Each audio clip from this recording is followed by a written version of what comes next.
Come in.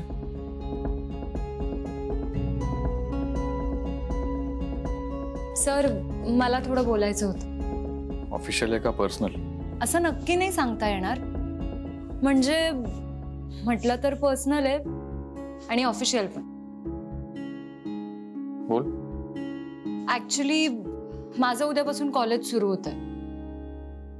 So उद्यापासून ऑफिसला यायला मला जरा उशीर होत जाईल. पण डोंट वरी सर, मी सगळी कामं पूर्ण करूनच घरी जात जाईन. मग किती उशीर झाला तरी.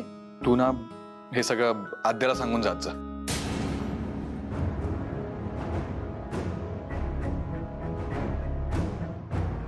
हा म्हणजे वहिनीला तर सांगितलंच आहे मी. म्हटलं तुमच्याही कानावर टाकते. सर, आज ऑफिसमध्ये तुमची आजी आली होती. माहितीये मला. अजून काही बोलायचंय? नाही. तुझं बोलून झालं असेल तर तू जाऊ शकतेस. ठीक आहे, येते. वेदांत, तू ठीक आहेस ना?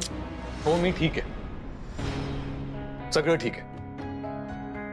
2 दिवसाची कामं पेंडिंग आहेत आणि तुला उद्यापासून उशीर होणार ना. मग मी माझी कामं नाही सांगणार तुला. तू फक्त आद्याची कामं सांगेल ना, ती करत जा वेळेवर.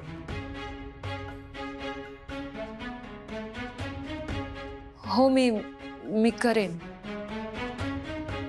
येते मी.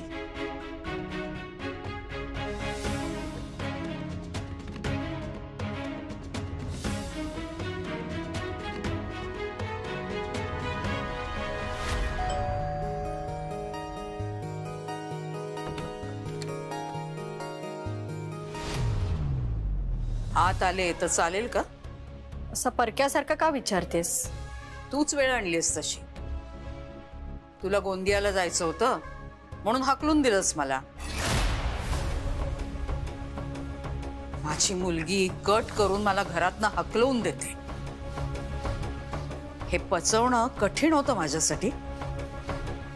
पण ठीक आहे, तू मला आई मानत नसलीस तरी माझ्यासाठी तू माझी लेकच आहेस.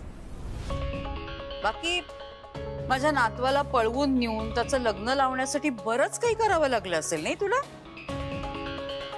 अभिमान वाटतो मला तुझा. बाकी मी आई म्हणून तुला खरंच चांगले संस्कार दिले असतील नाही का? नाही म्हणूनच करू शकलीस तू हे सगळं, हो ना? झालं? तुझे टोमणे मारून झाले असतील तर मी बोलू आता? हे बघ, माझ्यासमोर जो पर्याय होता तो मी निवडला. तुला विश्वासात घेऊन हे लग्न लावायचं ठरवलं असतं तर माझं ऐकलं असतंस? हे बघ, माझं बोलून झालेलं नाहीये. माझी काही बाजू असू शकते. आणि कसं आहे ना, मुलं हाताबाहेर गेली की आई वडिलांनाच त्यांचं भलं बघावं लागतं. आणि म्हणून हे असे कठोर निर्णय घ्यावे लागतात. तुझं कसं झालंय माहितीये नूतन? आधी आपण चूक करायची आणि आपणच आपल्या चुकीचं समर्थन करायचं. वाटलंच होतं हे असं काहीतरी म्हणणार. बघितलंस, आता सुद्धा तू मुलांचंच समर्थन करतेस. आणि म्हणूनच मी तुला विश्वासात घेतलं नाही. तू मला विश्वासात घेतलं नाहीस ना, याचंच वाईट वाटलं मला. खूप वाईट वाटलं. पण तरी सुद्धा आले इथे परत. कारण तू माझी मुलगी आहेस. तू चुकलीस तर तुझी कान उघडणी मीच करायला हवी ना. जबाबदारी आहे ती माझी. म्हणजे जोपर्यंत मी जिवंत आहे तोपर्यंत तरी. आता देव मला कधी उचलून नेईल हे काही सांगता येत नाही. तोपर्यंत कर सहन मला. तुझ्या मुलांना तुझं पटत नाही, हो ना? तुला माझं पटतंय का ते बघ. तुझी मुलं ना खरंच खूप आदर्श आहेत नूतन. अगं अजिबात हाताबाहेर गेलेली नाहीयेत. अगं वाया गेलेली मुलं कशी असतात ना हे तुला माहितीच नाहीये नूतन. इस्टेटीसाठी एकमेकांचा जीव घ्यायला सुद्धा पुढे मागे बघत नाहीत. तुझी मुलं तशी नाहीयेत ग. एकमेकांना समजून घेतात. आता मी काय म्हणतेय ना ते नीट समजून घे. तुझ्याकरता जशी माझी गरज संपली आहे तशी तुझ्या मुलांकरता तुझी गरज संपली आहे अशी तू धारणा करून घेतलीस. ती चुकीची आहे. पण मला बरोबर कळलंय की तुला काय वाटतंय ते. तुझ्या मनामध्ये ना एक अनामिक भीती आहे. हो, की तुला न आवडणारी मुलगी पण तुझ्या मुलाला हवी हवीशी वाटणारी मुलगी ह्या घरामध्ये जर का सून म्हणून आली तर ती तुझी जागा घेईल की काय, ही भीती. माझ्या मनामध्ये कुठलीही भीती नाहीये. तुझ्या मनामध्ये हीच भीती आहे. जरा शांतपणे विचार कर नूतन. मी आता ठरवलंय, मी माझ्या मुलांचा, त्यांच्या लग्नाचा, त्यांच्या आयुष्यात येणाऱ्या अडचणींचा कसलाही विचार करणार नाहीये. आत्तापर्यंत खूप महत्त्व दिलं मी त्यांना. काय मिळालं मला? स्वतःसाठी जगू शकलेच असते ना मी, पण नाही. त्यांच्यासाठी जगले, त्यांच्यासाठी झिजले. पण आता बस. आता मी मला हवं तेच करणार आहे. आणि या विषयावर मला कोणाशी काहीही बोलायचं नाहीये. जगू दे त्यांना त्यांच्या मनासारखं.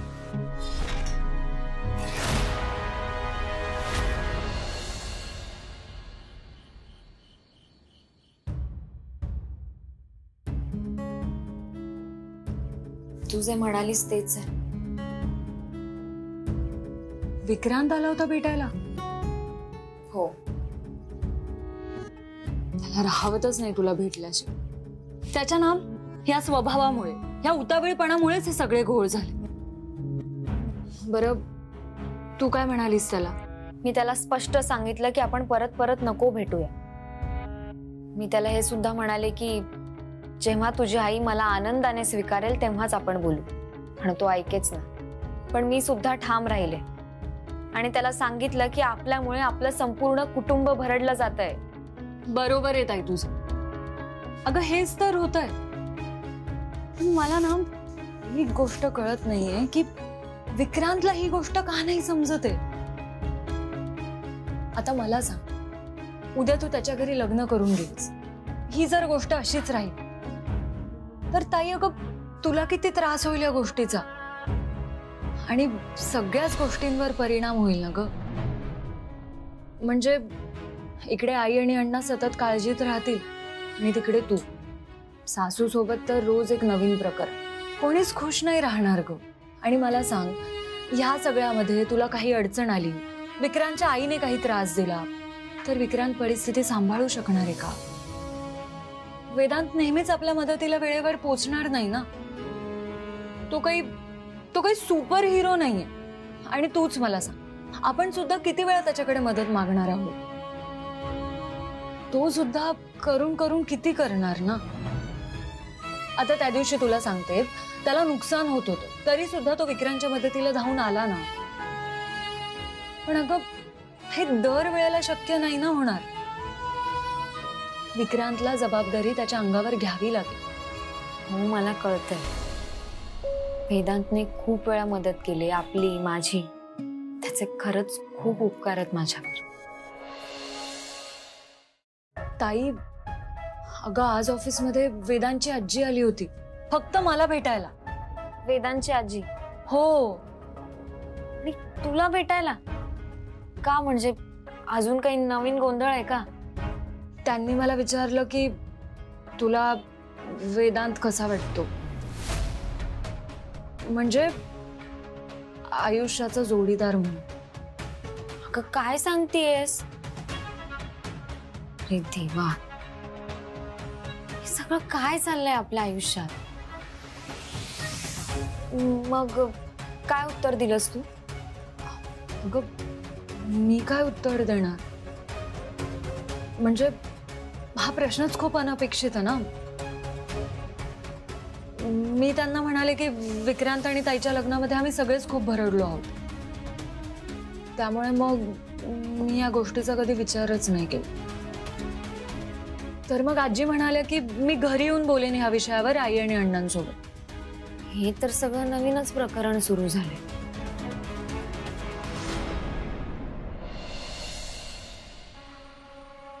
वेदांत, विक्रांत,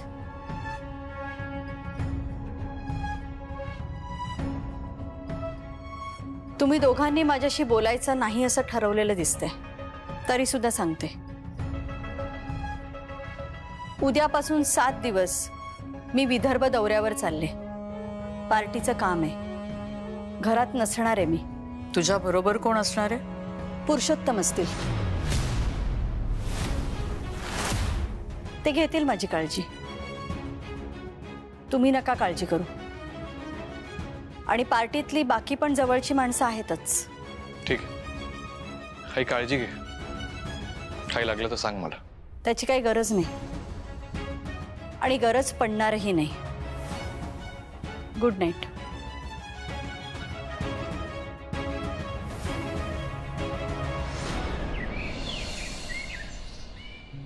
आई, अण्णा, ताई, चला येते. बघा तरी कॉलेजचा पहिला दिवस आहे तो उत्साह अगदी ओसंडून वाहतोय. बाई साहेबांनी रात्रीच सगळी तयारी करून ठेवली आहे. परफेक्ट प्लॅनिंग असते सगळ्या गोष्टींची. काय वा. आई, ऑल द बेस्ट. थँक्यू. अण्णा, मन लावून अभ्यास करायचा आणि एकही लेक्चर बुडवायचं नाही. नाही बुडवणार. आणि पहिला नंबर आला पाहिजे. अगं आई, येणारच. आधीपासूनच अभ्यास सुरू केलाय तिने. हे थांब थांब, काय करतेस हे? अगं माझ्यापेक्षा मोठी आहेस ना तू. हो का? राहू द्या. तुला सोयीचं असतं ना तेव्हाच मोठी असते मी. इतर वेळी रागवत असते मला मोठ्या मावशी सारखी. हे बघ, मला तुझा आशीर्वाद हवा, पाया पडू दे. थांब, मग त्यासाठी पाया पडायची काय गरज आहे? अण्णा बघा ना कशी करते ताई. एकतर पहिलेच मला उशीर होता. तू काय शाळेतली लहान मुलगी आहेस का? अण्णा बघा ना कशी करते ताई. एकतर मला उशीर होतोय. अरे बघ अमूल्या, मन लावून अभ्यास करायचा तिकडे. आणि कुठलाही विषय बिन महत्वाचा अजिबात नाही. अण्णा, मी 1.5 वर्ष तुमची स्टुडंट होते, त्यामुळे मला माहिती लहान आणि बिनकामाचं काहीच नसतं. आणि अगं खरी लढाई सुरू होते ती तुम्ही कॉलेजमधनं पास होऊन बाहेर पडताना त्याच्यानंतर. जेव्हा तुम्ही स्वतःची प्रॅक्टिस सुरू करता तेव्हा तेव्हा तुमच्यातला डॉक्टर आणि त्याचबरोबर तुमच्यातला माणूस काय आणि कसा आहे हे कळतं. काय अलीकडे आमच्या पेशाला खूप बदनाम करण्यात येत आहे. अर्थात त्याला आमच्याकडचीच काही मंडळी कारणीभूत आहेत म्हणा. ही भली मोठी मोठी हॉस्पिटल्स आहेत, पण त्यातली माणसं अगदी छोटी खुजी आहेत. पेशंट्सना ATM मशीन समजतात. बरं ते असू देत. आपल्यासाठी आपला पेशंट अतिशय महत्वाचा आहे. तेव्हा एक यशस्वी डॉक्टर होण्यासाठी फक्त चांगल्या मार्काने पास होणं महत्वाचं नाही, तर आपल्याकडे येणाऱ्या पेशंटशी आपण कसे वागतो, त्याला कशी वागणूक देतो हे महत्वाचं. मला समजतंय अण्णा, मी तुम्हाला कधीच निराश नाही करणार. Very good, very good. बघितलं, हीच आहे अण्णांची लाडकी लेक. आहेच मी अण्णांची लाडकी. आणि मी आईची लाडकी. हो ग बाई.